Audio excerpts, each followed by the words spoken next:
Farage is with me to talk about other stuff. How are you at Dad Dancer? Oh, I think I qualify fully at having a go but being very bad at it. What's going on with you and the Russians? Nothing. I mean, do you know, we've heard this term fake news over the course of the last year or so. This is fake news. This is an attempt by a liberal media who simply can't reconcile themselves with Brexit and with Trump, desperately trying to find a reason why these terrible things happened. So I know Donald Trump, tick. I've met Julian Assange, tick. Therefore, somehow, I must be at the epicentre of some sort of spider's web of Russian conspiracy. And I want to say this. I've never been to Russia. I've never done any business in Russia.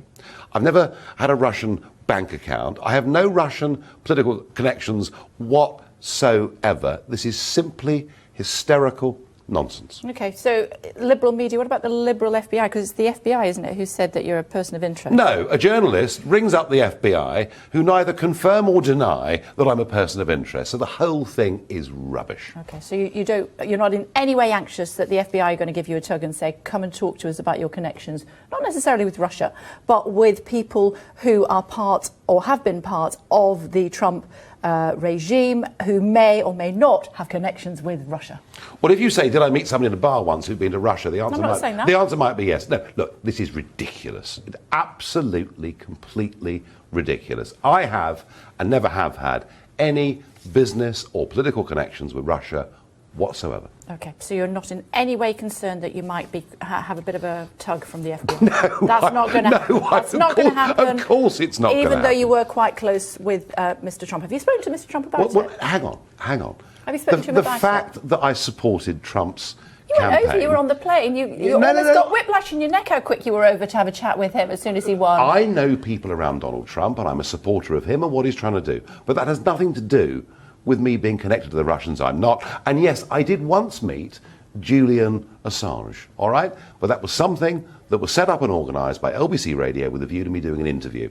And that's the end of it. Have you spoken to Mr. Trump about it? Do you know something? I have a feeling that given in 3 or 4 hours' time, he will announce America's decision on whether it's staying part of the Paris Treaty. He's got rather more important things to do. So that's a no?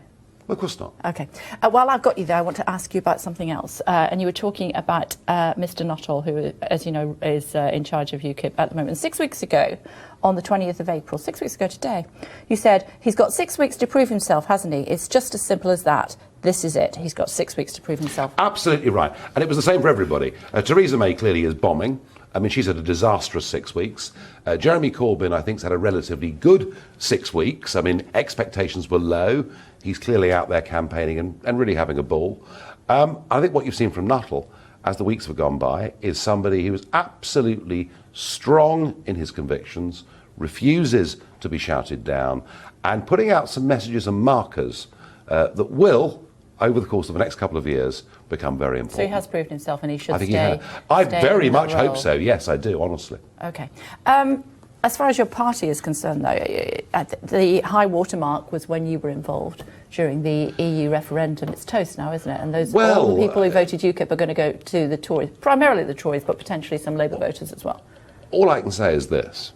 However well or badly UKIP do in a week's time, the fact that it's the only party genuinely committed to our proper withdrawal from the European Union, to the Brexit voters getting what they wanted, that it's the only party who even wants to talk about tackling radical jihadism and its growth in this country.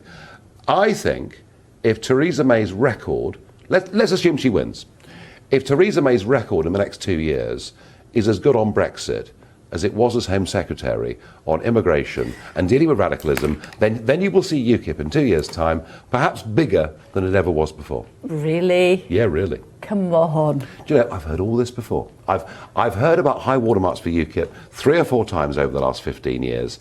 UKIP is a different political party. It is based, you're quite right, around 2 or 3 very big issues. May has attempted on those issues to take on that mantle. And she has, for now, it would appear, taken a chunk of UKIP voters with her. But she's also raised levels of expectation. Okay. If she doesn't deliver, then UKIP's back in business in a very big way. I'd love to talk to you for a long time, but we've only got 15 seconds left on the programme. If you had to have either Mr Corbyn or Mrs May as the next Prime Minister, which one do you want? Oh, has to be May. because she 8 is seconds. because she's committed, she says, to the Brexit process. Okay, let's Corbyn see. would have the SNP backing him up. Continuing coverage on Sky. Stay tuned. You didn't frankly have the balls to put country before party.